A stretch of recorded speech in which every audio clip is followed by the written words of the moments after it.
உலகெங்கிலும் வாழும் இயற்கையுண்மை ஊடகம் பார்வையாளர்களுக்கும் டிஎன்டிவி தமிழ் ஊடகம் பார்வையாளர்களுக்கும் அன்பு வணக்கம். வடலூர் பெருவழிக்குள் சர்வதேச மையம் என்கிற பெயரில் எந்தவிதமான கட்டுமானத்தையும் கட்டக்கூடாது, வள்ளலாருடைய கொள்கைகளுக்கு எதிராக செயல்படக்கூடாது என்பதை வலியுறுத்தி கடந்த 4-5 மாதங்களாக உலகெங்கிலும் வாழக்கூடிய சமரச சுத்த சன்மார்க்க சங்கத்தவர்களும் அதேபோல வள்ளலார் பின்பற்றாளர்களும் வள்ளலாரை போற்றி வணங்கக்கூடியவர்களும் வள்ளலாருடைய சமரச சுத்த சன்மார்க்கம் மற்றும் சாகா கலை பற்றி ஆய்வு செய்து கொண்டிருக்கக்கூடிய ஆய்வறிஞர்களும் வலியுறுத்தி கொண்டிருக்கிறார்கள்.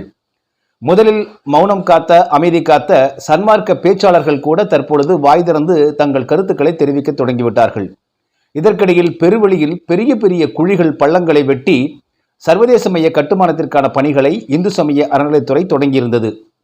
இதை பார்த்து பதறிய பார்வதிபுரம் மக்கள், இந்த பார்வதிபுரம் மக்கள்தான் ராமலிங்க வள்ளல் பெருமானாருக்கு 80 காணி நிலம், அதாவது 106 ஏக்கரிலிருந்து கிட்டத்தட்ட 110 ஏக்கர் வரைக்கும் இடத்தை தானமாக கொடுத்தவர்கள்.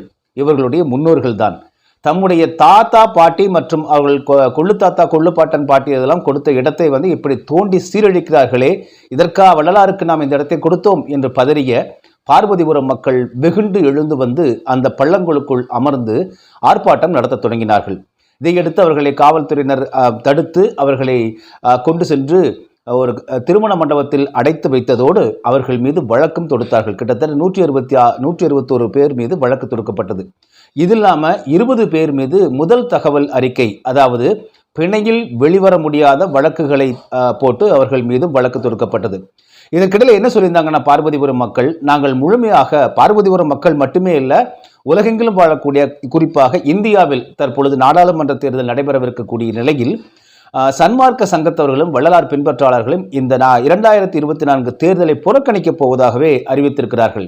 இதற்கென விண்ணப்ப படிவமெல்லாம் எழுதப்பட்டு அது தேர்தல் அலுவலருக்கு அனுப்பும் பணிகளும் நடைபெற்று வந்தன. இந்த நிலையில் பார்வதிபுரம் மக்கள் தேர்தல் புறக்கணிப்பில் ஈடுபட போவதாக அறிவித்ததோடு அவர்கள் இந்த ஆர்ப்பாட்டம் நடைபெற்ற அடுத்த நாளே ஒவ்வொரு வீடுதோறும் கருப்பு கொடி கட்டி அவர்கள் தங்களது எதிர்ப்பை தெரிவித்தாங்க. ஸோ இதையடுத்து பார்த்தீங்க அப்படின்னா, நேற்று இவர்கள் எல்லாம் அழைத்த வருவாய் அலுவலர், அதே போல கிராம நிர்வாக அலுவலர்கள் எல்லாம் ஒரு அமைதி பேச்சுவார்த்தை நடத்தியிருக்காங்க. அந்த அமைதி பேச்சுவார்த்தையில் இரு தரப்பினருக்கும் பேச்சுவார்த்தை நடத்தி அதில் எட்டப்பட்ட முடிவுகள், நாங்கள் நீங்கள் சொல்லக்கூடியதை கேட்கணும் அப்படின்னா எங்களுடைய கோரிக்கைகளை நீங்கள் கேட்கணும் அப்படின்னு பார்வதிபுரம் மக்கள், வடலூர் மக்கள் கேட்ட அடிப்படையில் அந்த பேச்சுவார்த்தை நடைபெற்று இருதரப்பும் கையெழுத்து போட்டு ஒரு தீர்மானத்துக்கு வந்திருக்காங்க. அதில் பார்த்தீங்கன்னா அமைதி பேச்சுவார்த்தை கூட்ட நடவடிக்கைகள் அப்படின்னு அறிக்கையே கொடுத்துருக்காங்க. அதில் தான் இருவரும் கையெழுத்திட்டிருக்காங்க. அந்த ஒப்பந்தத்தில் கடலூர் மாவட்டம் பார்வதிபுரம் கிராமம் வடலூரில் வள்ளலார் சர்வதேச மையம் அமைவதற்கு எதிர்ப்பு தெரிவித்து பார்வதிபுரம் கிராம பொதுமக்கள் எதிர்வருகின்ற மக்களவை பொதுத் தேர்தல்கள் 2024 புறக்கணிப்பு செய்யப்போவதாக பத்திரிகையில் வரப்பெற்ற செய்தியை தொடர்ந்து வட்ட நிர்வாக நடுவர் மற்றும் வருவாய் வட்டாட்சியர் தலைமையில் வட்டாட்சியர் அலுவலகத்தில் இன்று 16/4/2024 காலை 10:30 மணியளவில் பார்வதிபுரம் கிராம பொதுமக்களுடன் அமைதி பேச்சுவார்த்தை நடத்தப்பட்டது. மேற்கண்ட பேச்சுவார்த்தையில் கீழ்கண்ட இனங்கள் விவாதிக்கப்பட்டது. 1.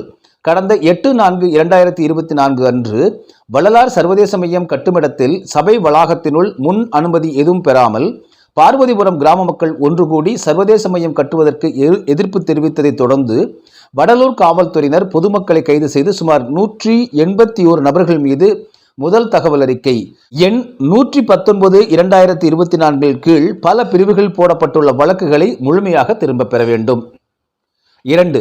பார்வதிபுரம் கிராம மூதாதையர்கள் தானமாக வழங்கிய 81 காணி 106 ஏக்கர் நிலத்தில் தற்பொழுது ஆக்கிரமிப்பில் உள்ள 45 ஏக்கர் நிலத்தை மீட்டு அப்பரப்பில் வள்ளலார் சர்வதேச மையம் அமைக்க வேண்டும்.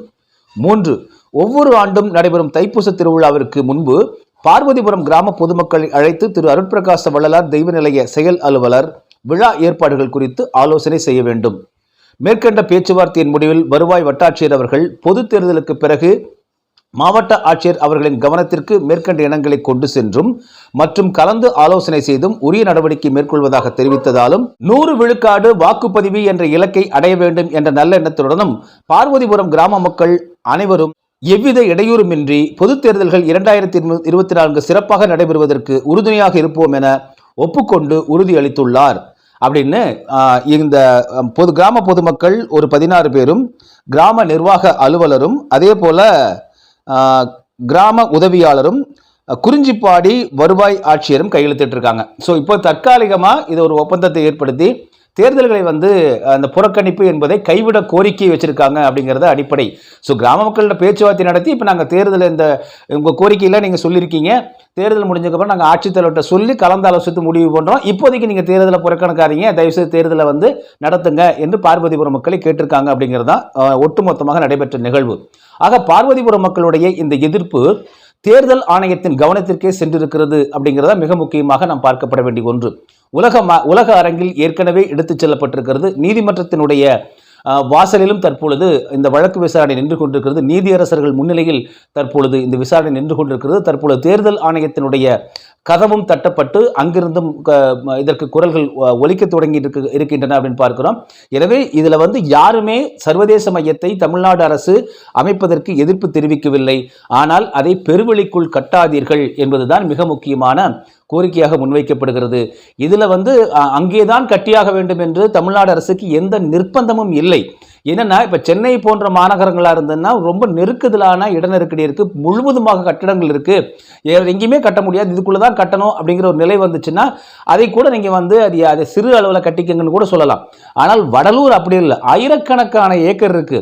இன்னும் வடலூர் தெய்வ நிலையம், அதாவது வள்ளலார் இந்த தெய்வ நிலையத்துக்கு தொடர்பாக இந்த பார்வதிபுரம் மக்கள் கொடுத்த நிலம் தவிர ஏராளமான நிலங்கள் அதற்கு தானமாக கொடுக்கப்பட்ட நிலங்கள்லாம் இருக்கு. இப்போ கூட பார்த்தீங்கன்னா ஒரு போக்குவரத்து அலுவலகம் செயல்பட்டு கொண்டிருந்த, போக்குவரத்து அமைப்பு செயல்பட்டு கொண்டிருந்த ஒரு இடத்துல கிட்டத்தட்ட 14 ஏக்கரோ 20 ஏக்கரோ சொன்னாங்க. அது இப்பொழுது காலியாகத்தான் இருக்குது, தெய்வ நிலையத்துக்கு சொந்தமானது தான். இது இல்லாமல் ஓமந்தூர் ரெட்டியார் அவர்கள் கொடுத்த நிலம் இருக்கு. பார்வதிபுரத்தில் தவிர நீங்கள் பார்த்தீங்கன்னா மேட்டுக்குப்பத்தில், மருதூரில் எங்கே வேணாலும் நிலம் இருக்கு.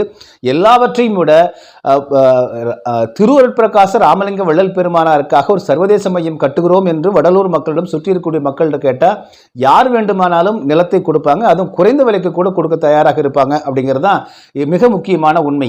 இதையெல்லாம் புறக்கணித்து விட்டு நாங்கள் அங்கதான் கட்டுவோம் அப்படிதான் கட்டுவோம் என்று அடம்பிடித்து, அதே போல என்னென்னவெல்லாம் உள்ள செய்ய போறீங்க அப்படிங்கிறதுக்கு எந்த விளக்கமுமே தராம இப்பொழுது பார்த்தீங்கன்னா 3.18 ஏக்கர் மட்டும்தான் சர்வதேச மையம் கட்டுவோம்னு சொல்றாங்க. ஆனால் இவர்கள் பார்த்தீங்கன்னா பொதுச்சாலையிலிருந்து சத்தியஞான சபைக்கு போற வழியில் பெரிய பெரிய பள்ளங்களை தோண்டிக்கிட்டு இருக்காங்க. இவர்கள் சொல்வது ஒன்று, செய்வது வேறாக இருக்கின்ற காரணத்தினால்தான் இன்னும் பார்த்தீங்கன்னா பார்வதிபுரம் மக்கள் உட்பட அனைவருமே இப்பொழுது எதிர்ப்பு தெரிவிச்சிட்டு இருக்காங்க. இந்த பார்வதிபுரம் மக்கள் வெறுமனே நிலத்தை தானமாக அளித்தவர்கள் மட்டுமே அல்ல. மிக முக்கியமாக கவனிக்கணும். என்ன காரணம்னா, திருவருட்பிரகாச ராமலிங்க வள்ளலார் காலத்திலிருந்து முதலாக 1871 கட்ட தொடங்கிய ஞானசபை 6 மாசத்திலே 7 மாசத்திலே கட்டி முடிச்சிடறாரு பெருமானார். 25/1/1872 என்று நினைக்கிறேன். அதாவது தைப்பூசத்தன்று தான் முதல் ஞானசபையில் ஜோதி தரிசனம் காட்டப்படுகிறது. அப்பொழுது திருவருட்பிரகாச ராமலிங்க வள்ளல் பெருமானார் முன்னின்று அதை செய்கிறாங்க. அந்த காலத்திலிருந்தே இந்த பார்வதிபுரம் மக்கள் அதற்கான கொடியேற்ற விழா நடக்கல, தைப்பூச விழாவுக்கான கொடியேற்று விழா நடக்கும்போது, கொடியேற்று நிகழ்வு நடக்கும்போது அந்த கொடியை கொண்டு அதில் அவங்க வரும்போது எப்படி கொண்டு வராங்க, பழங்களெல்லாம் தட்டுகளில் எடுத்துகிட்டு அதை மிக மிக ஒரு உயரிய பெருமானாரே அருளிய அந்த கொடி எவ்வளவு மிக ஒரு ஆற்றல் வாய்ந்த ஒரு மிக ஆழமான இயற்கை உண்மையை சொல்லக்கூடிய கொடி அப்படிங்கிறதெல்லாம் அவங்களுக்கு தெரியும். அதை அவங்க தான் கொண்டு கொடுப்பாங்க. கொடியேற்றம் அவர்கள் முன்னாடி தான் நடக்கும். இப்படிப்பட்ட ஒரு மரியாதையை, மதிப்பை பார்வதிபுரம் மக்களுக்கு திருவருட்பிரகாச ராமலிங்க வள்ளல் பெருமானாரை கொடுத்துருக்காங்க. இன்றும் அப்படிதான் நடக்குது. அப்படிப்பட்ட நிலையில் அவர்களை புறக்கணித்து, அவர்கள்லாம் தானமே கொடுக்கல, காசு கொடுத்து தான் ராமலிங்க வள்ளல் பெருமானார் வாங்கினாரு, எனவே தானம் பெறப்பட்ட நிலம் அல்ல, எனவே அவர்கள் உரிமை கோர முடியாது என்பதை போலவெல்லாம் அவர்களுக்கு எதிராக இந்த வடலூர் தலைமைச் சங்கத்தைச் சேர்ந்த அருள் இளங்கோ மற்றும் அருள் நாகலிங்கம் ஆகியோரெல்லாம் ஒரு வதந்தியை பரப்புனாங்க. இது இல்லாமல் இந்த தெய்வ நிலையம் வெளியிட்ட இந்த உரைநடை பகுதி நூலில் பார்த்தீங்கன்னா அந்த தானம் கொடுத்த விவரங்களை எல்லாம் துண்டித்திருந்தாங்க அப்படின்னு பார்க்கிறோம். குரல் பதிவு அவர்கள் பணம் கொடுத்து தான் வாங்கப்பட்டது என்பதை போலவும், பார்வதிபுரம் மக்களுக்கு இதில் எந்த உரிமையும் கிடையாது போல என்பதை போலவெல்லாம் இடையில பார்த்தீங்கன்னா இப்படி ஒரு வதந்திகளை பரப்புனாங்க. இதையெல்லாம் கண்டு வெகுண்டு எழுந்த பார்வதிபுரம் மக்கள் தான் அந்த பள்ளத்துக்குள்ளே போய் அமர்ந்து அன்று போராட்டம் செய்ததோடு இப்பொழுது தேர்தல் புறக்கணிப்பையும் முன்வைத்தார்கள். இதையடுத்து தான் நீங்கள் பார்த்தீங்கன்னா தேர்தல் ஆணையம் மற்றும் கிராம நிர்வாக அரசு தரப்பில் இவர்களை அழைத்து இந்த அமைதி பேச்சுவார்த்தை நடத்தி இப்படி ஒரு கோரிக்கைகளை பெற்றுக்கொண்டு அவர்கள் தேர்தல்களை நடத்த உதவுமாறு பார்வதிபுரம் மக்களை கேட்டு ஒரு ஒப்பந்தமாக கையெழுத்து வாங்கியிருக்காங்க அப்படிங்கிறத பார்க்கிறோம். எனவே மக்களுடைய ஆற்றலுக்கு, மக்களுடைய சக்திக்கு எதிராக எந்த ஒரு அரசும் இல்லை. ஏனென்றால் எல்லா அரசுகளுமே, அதுவும் டெமோக்ரஸி என்று சொல்லக்கூடிய குடியரசில், சனநாயகத்தில் மக்கள் தான் அந்த அரசை தீர்மானிக்கிறார்கள். மக்கள் வாக்களித்து தான் தேர்ந்தெடுக்கிறார்கள் தங்களுடைய பிரதிநிதிகளாக. எனவே மக்களுக்கு பணிபுரிய வேண்டியதுதான் ஒவ்வொரு அரசனுடைய கடமை என்பதையும் இந்த பார்வதிபுரம் மக்களுடைய போராட்டம் இந்த உலகத்திற்கு எடுத்துச் சொல்லியிருக்கிறது. டிஎன்டிவி தமிழ் ஊடகம், தனித்துவமான தமிழ் ஊடகம்.